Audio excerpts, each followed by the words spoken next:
Hi everyone. Thanks for being so patient with me. In terms of the last couple of days, I kind of underestimated the time that I had available to kind of get everything up and going online. So it's kind of a good lesson that face-to-face is you still have to prepare yourself for that. But even when you're teaching online and preparing materials on for people to access them online, that takes time too. And with my travels to Eastern Iowa and back and so forth,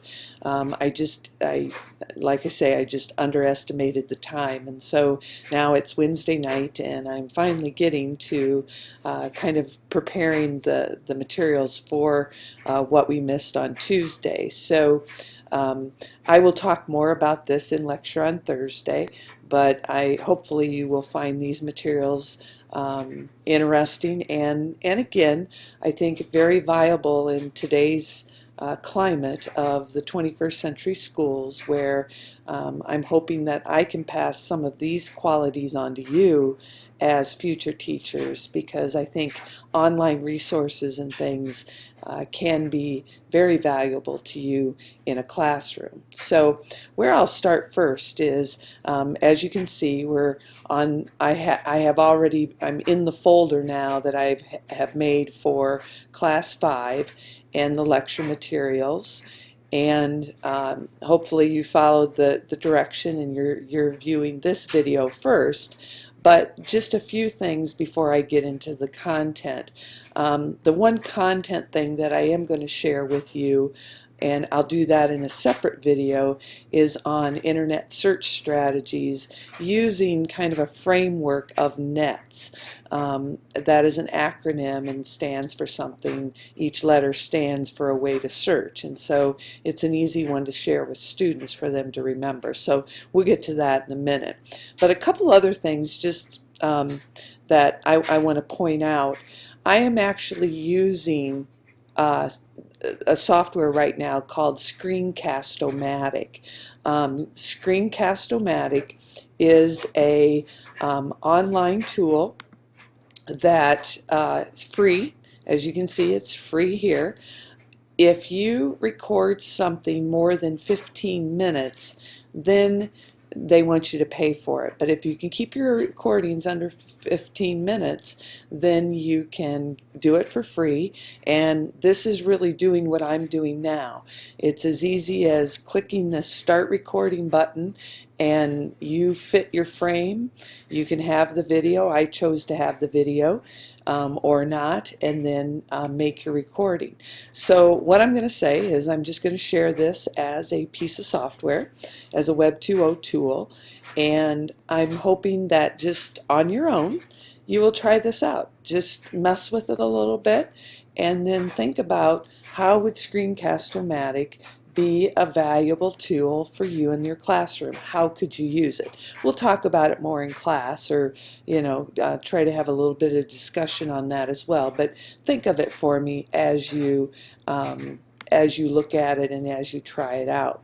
The other thing that I'd like, if you have checked in Blackboard, you might want to go to the Grade Center and check it out, because we have now started to post some of your grades. We'll release some of the bigger assignments next week, but the ones that you've been doing for me in lecture, I do have those graded. Now remember our policy. Please check Blackboard. When they are posted, you have 1 week to contact us if you see a discrepancy in the grade. Maybe I didn't give you a grade for something. I get 120 of the sheets back. Maybe I missed one. I didn't record it right. Whatever. Get those straightened out within 1 week that they're posted in Blackboard. And that's the same for anything that you hand in for Lab 2. So now as we start adding up those points, just make sure that it's correct. But one of the things that I just did was I read your responses on what does it take to be a great teacher. After watching the video 212, a lot of you talked about that 1 degree of extra effort. And as a teacher, what would that 1 degree of extra effort mean to you, or what would that be? And I kind of put it in the context of, what would it take to be a great teacher? Would that 1 degree extra effort make you a great teacher? Now, as you know, I'm not sure that's going to classify you as an automatic great teacher just because you put in extra effort, but it is, I think, a step in the right direction. But many of you shared some really nice responses that really told about what it takes to be great. And what I did, and I want to illustrate another tool that I want you to think about, I just, in a Word document, I could have put this in a Google Doc or whatever, I took like 1 or 2 words from everybody's responses. Now, some of these are duplicates too, but I just listed them, empathetic, lifelong learning, positive, passionate, prepared.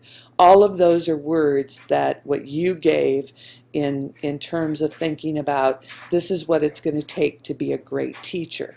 And so what I'd like to do is I'd like to illustrate to you I'm just going to copy. I won't shortcut. I'll just go through the steps here. I'm going to copy that to the clipboard, and then I am going to open up Wordle. I am using Firefox for Wordle and for Screencast-O-Matic. For some reason, those for these applications work better in the browser Firefox than they do for me in Chrome. That's usually not true, but I'm just, just beware of that. Sometimes you have to use different browsers.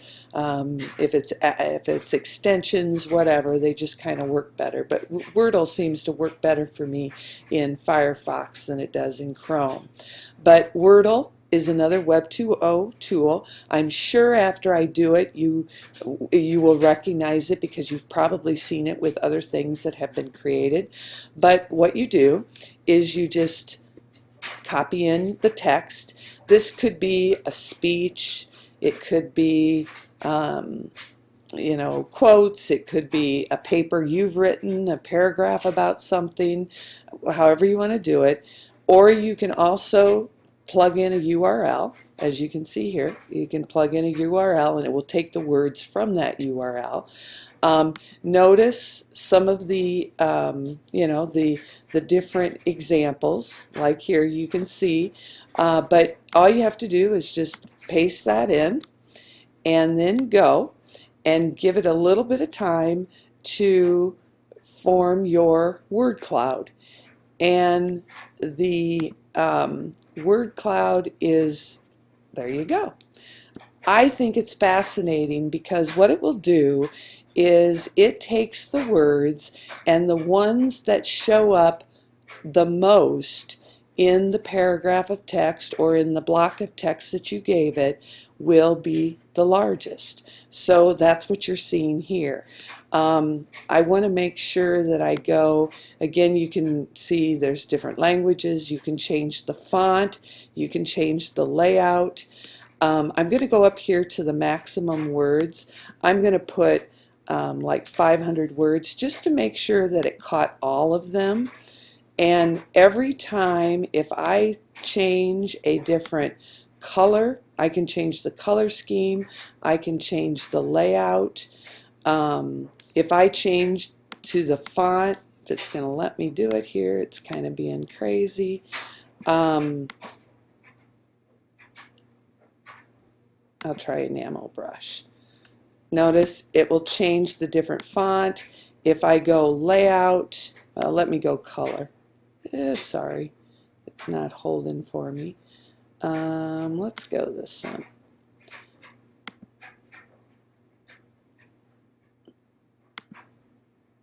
So those are pretty much the same, but I can keep changing the font and do different things. Every time I click, like change it in some way or the other, it will randomize it in another way. Okay, and I'm just clicking the random button at the bottom, but this is a good one because it's kind of nice and clear to read and stuff. But notice what you put for being a great teacher: passion, enthusiasm, knowledge, meaning you have to have knowledge about the content that you're teaching, fun, organized, engaged, effort, and high, and that a lot went with kind of that high energy, high effort kinds of things.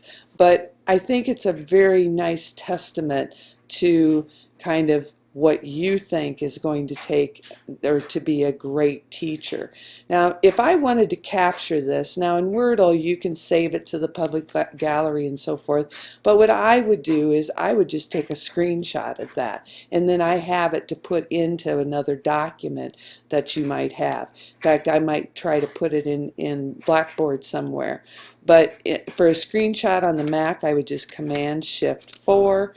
I would come up here, you can see my crosshatch, I capture that, and then now that screenshot, I'll move these over just a little bit, I know, but you can see probably right on the edge here, there it is on my desktop, or the file is on the desktop now, and then if I open that up, now I can use that, plug it into my Word document, use it that way. So as I posed, I wanted to show you that tool. I thought it was a good opportunity for me to show you that tool, and then you can have a look at it and use it yourself. Again, I posed the question, I gave you the link here. I posed the question, how could you use this tool in the classroom? What are your ideas for using Wordle in the classroom?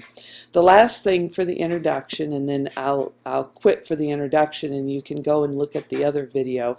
As I told you before, Jane Schmidt, my sister-in-law, is the 2014 Iowa Teacher of the Year.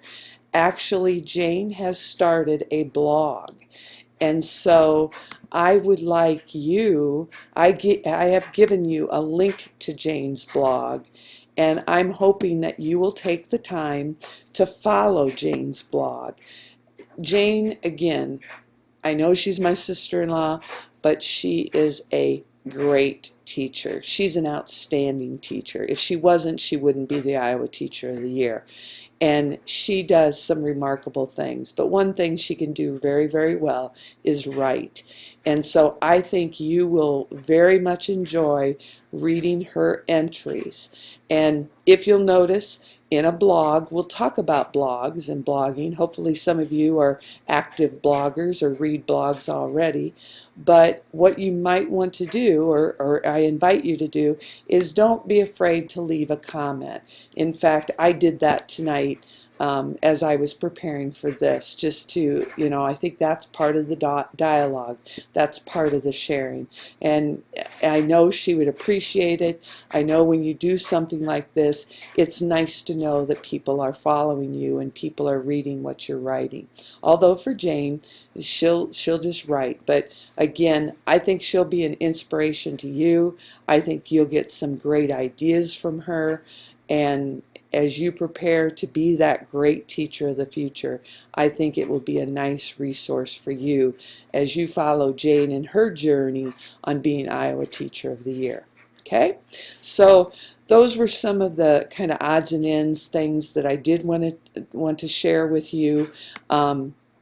I will, like I say, the second part of this would be, please go into this link on NETS, the Internet Search Strategies, and then I think we won't totally be caught up, but we'll be close caught up. So hopefully those are some great resources for you to think about, for you to use in your own classroom, in your assignments, different assignments that you might have at Iowa State. I think they're great tools, and be thinking about those ideas of how you could specifically use them in your classroom with students. Okay? So thanks a lot again for being patient with me in getting these materials up, and enjoy learning more about technology.